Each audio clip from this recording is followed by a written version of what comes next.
সকাল থেকে উঠে থেকে রাতে ঘুমোতে যাওয়ার আগে অব্দি মাকে যে কতবার দেখি, প্রতিবারই ভিডিও দেখতাম আর অভিমানে ভাবতাম যে তুমি সবাইকে ডাকো, আমাকে তো কখনো ডাকো না।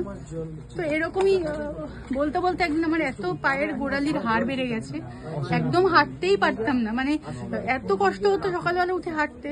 তো হঠাৎ এরকম একদিন বলে বসে চা খেতে খেতে মাকে ভিডিও দেখে দেখে বললাম যে মা তুমি সবারটা শোনো, সবাইকে ঠিক করে দাও, আমার এত ব্যথা, তোমাকে আমি রোজ দেখি, শুধু অভিমানে তোমার কাছে চাইতে পারি না।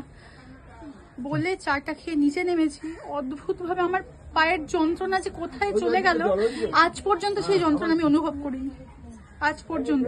আর যন্ত্রণাটাই নেই, আমি আর সেটা মানে আর আমি কখনো পাইনি সেই যন্ত্রণার অনুভব, মানে কয়েক সেকেন্ডের মধ্যে যেন মনে হয় যে একদম নির্মূল হয়ে গেল। শুধু মাকে ডেকে শুধু মাকে আমি ওই ভিডিওতে দেখি, ডাকি, আর খুব অভিমান মাকে ডাকি।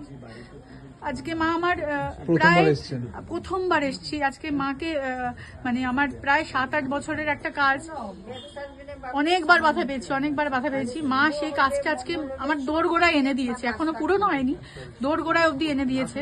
সেটা আমি অবাক, মানে কি করে হতে পারে মা এত এত কারোর কথা এত মন থেকে শুনে নেয়, যে এই মাকে কাছে না আসলে হয়তো আমরা ভাবতে পারতাম না। আমি ওখানে দাঁড়িয়ে থেকে আমি অস্থিরতায় যে মা তোমাকে রোজ আমি দেখি, আজকে তোমাকে সামনে থেকে দেখছি। মা টেনেছে বলে আসতে পেরেছি। হ্যাঁ সত্যি মা টেনেছে বলে আসতে পেরেছি। আমার 2 মেয়ে আজকে সঙ্গে এসছে, ওরাও আসার জন্য অনেক বায়না করেছিল, তো পরীক্ষা হয়ে গেছে বলে আজকে আসতে পেরেছে ওরা দুজনেই। সব মা টেনেছে বলে একদম। জয় মা মনসা। জয় মা। এই যে দিচ্ছি কাগজ।